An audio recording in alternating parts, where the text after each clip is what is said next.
Good morning. Good morning. Thank you for being here. My name is Scott Schilling, and I'm with Microsoft's Intellectual Property Group.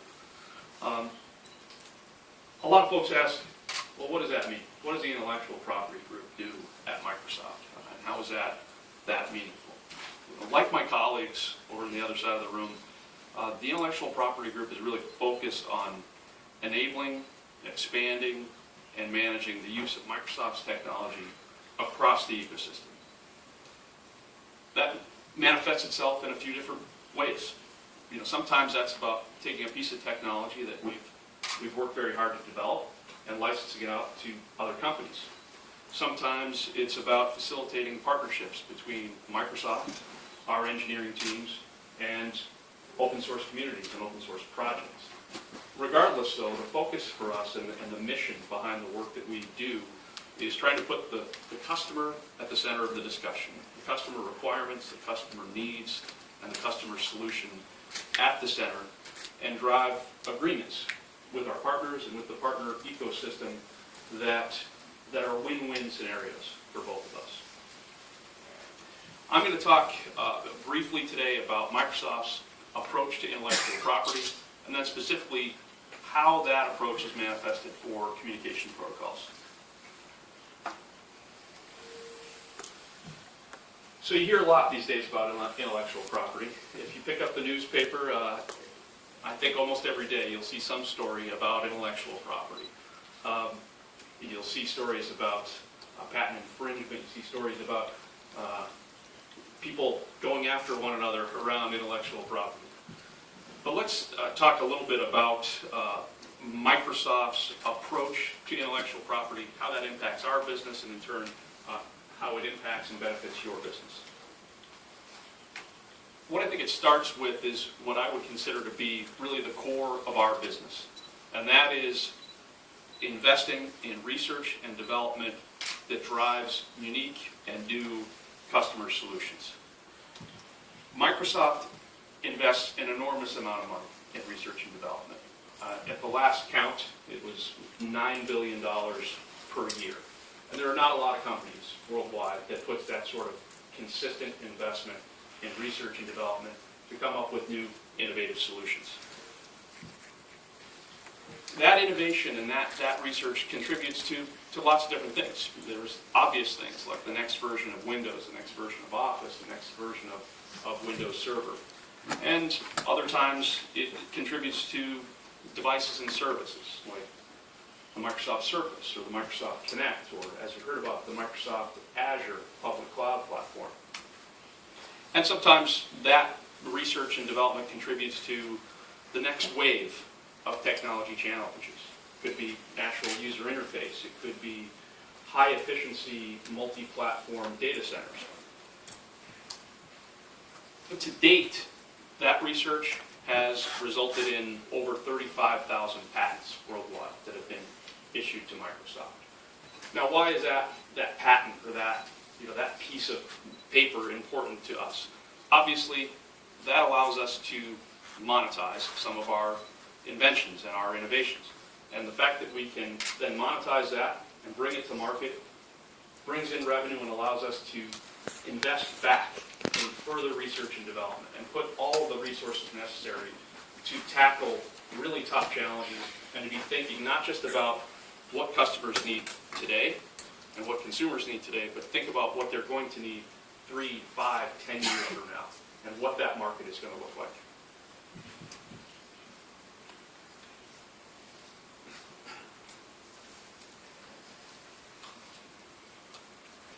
Excuse me one moment.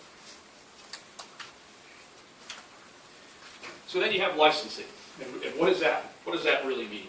It's some people's eyes glaze over when you bring up the topic of licensing, particularly at Microsoft. Take no offense, gentlemen. But the licensing is really what we consider to be the mechanism or the tool to spread that technology and that innovation across the ecosystem.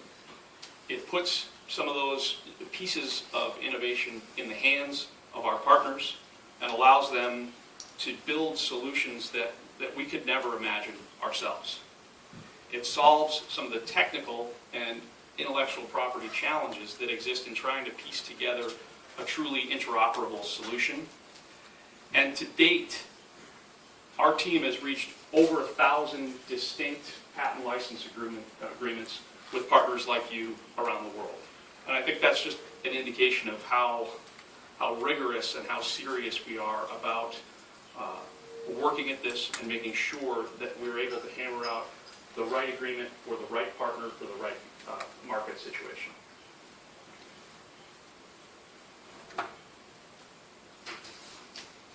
So open innovation. Michael talked quite a bit about open innovation and what that really means to us. You know, I talked about Microsoft's investment in research and development, and that's significant. That's within the walls of Microsoft around the world.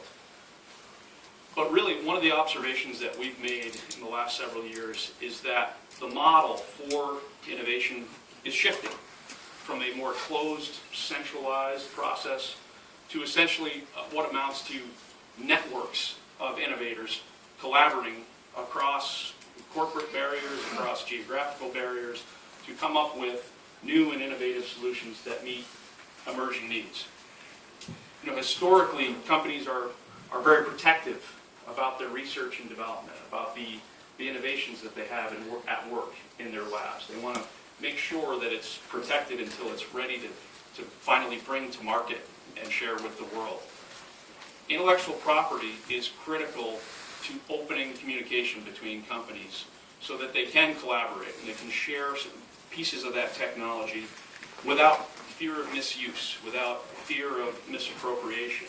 So it's really, you know, something that greases the gears for companies to work together and build new solutions that they would never have been able to do on their own without that piece of collaboration.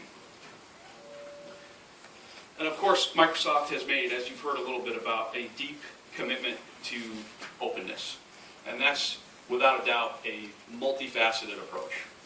It cuts across open specifications, commitment to standards, and commitment to open source. And I think a proof point of that is really the latest release of Windows Azure, which now supports several Linux distributions in Microsoft's public cloud and Microsoft's data centers.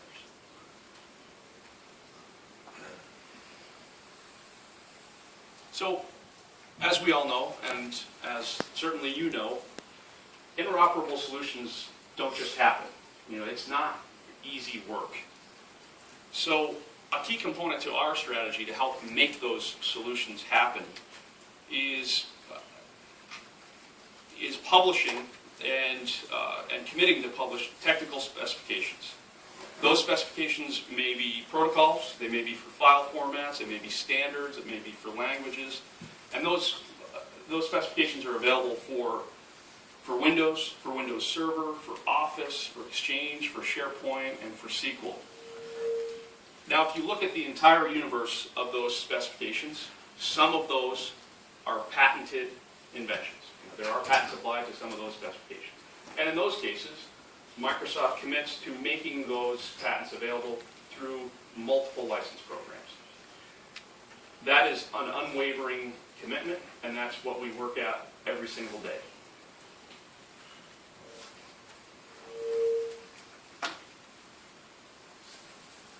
So for a moment, let's just take an example of one of the communication protocols and one of the programs that we have in place for licensing that with the remote desktop protocol.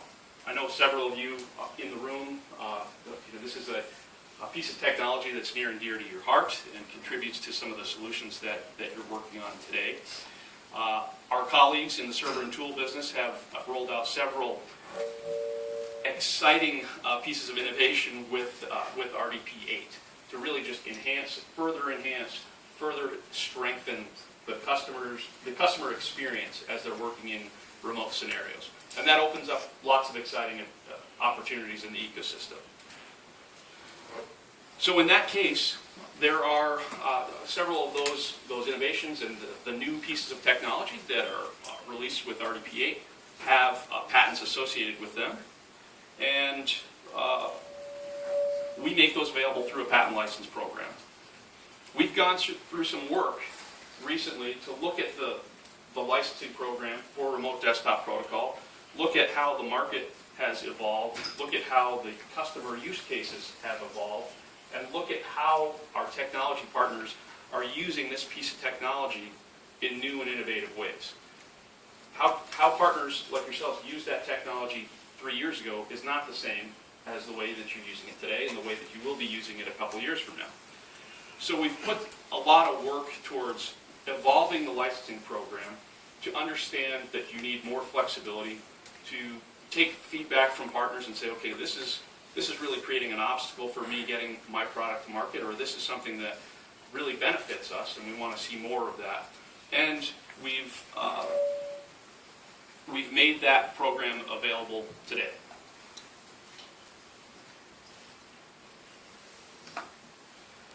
So logistically, a bit about the remote desktop protocol licensing program, just as an example, so it gives you an idea of what to expect, regardless of what type of license makes sense for your business. In this case, we've moved to a flat fee agreement. And that's, again, just in an attempt to simplify things for partners. To say, look, a royalty program is very useful in a lot of cases, but it also involves a good deal of work in trying to track and report and look at all the different numbers of units that you've got to track down and keep an eye on over the course of several years. So it's a flat fee. It can be annual. It can be a 3-year term. If there are other terms that are optimal to you and your firm, we're absolutely happy to look at that and try to customize an agreement. It's inclusive of future versions and includes access to reference source code through the program. It's very simple to put in place. Basically, you request a license, you help us understand what your use case is for yourself and for your end customers, so that we make sure that we've got the right license for you, and so that you don't run into any snags. We confirm that we've got a non-disclosure agreement in place with you, and for most of you that has already been put in place years ago. And then we provide you an agreement that can be executed. Very simple document. It takes very little time to get through. Also included some contact information down there. There's an alias, a centralized alias that goes to multiple contacts within the intellectual property group. If you have a question, if you want to request a license or just a discussion about the licensing programs or further information, there are a couple of, there's a website there that contains a wealth of information about the specifications and the programs around licensing those specifications. And of course, I included my contact information as well. So what are the benefits of doing this, of taking the time to look into this and to settle on a license agreement? I think the most important one to everybody is accelerated time to market. You get access to reference source code, in this case for RDP. So having access to the actual implementation, having access to the view of how Microsoft sees the implementation being built, and that helping you and your engineers understand how you may put it to use. That's a huge benefit for a lot of partners.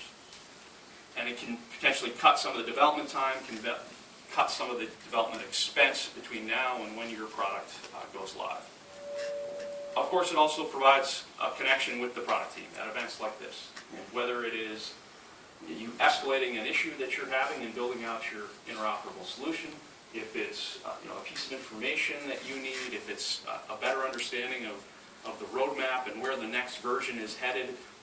For a lot of firms, it's hugely beneficial to have that connection and to have that access. And then finally, it reduces risk. It removes some of the risks associated with running into a patent issue 2-3 years down the road.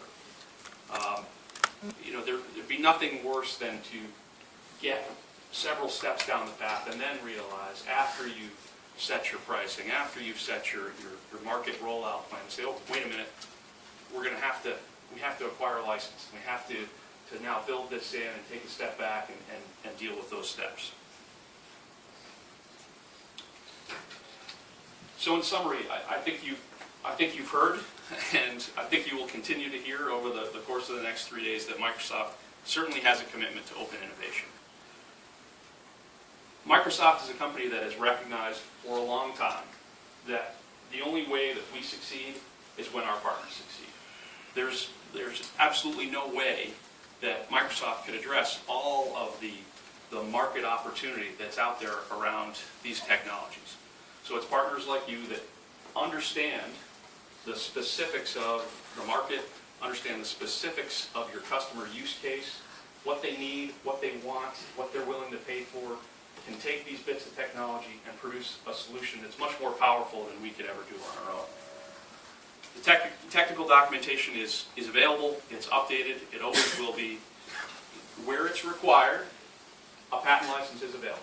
So if there's a piece of technology there and there's a patent that's applied to it, and we do provide tools so that you can map out that information and figure out, okay, this is the technology I'm using, and yes, indeed, it is covered by a patent. A license will always be available through multiple programs. The process is simple and it's extremely low cost. But our goal, or my goal in life, specifically as it relates to remote desktop protocol, is to remove friction from the process. Just make it as simple and easy as possible. And finally, the benefits are significant. You're reducing risk, you're accelerating your time to market, and you're establishing a long-term connection with a product team that can then fuel ongoing discussions and ongoing innovation with your solution. And with that, I will turn things over. I think we're headed to a break. Thank you very much.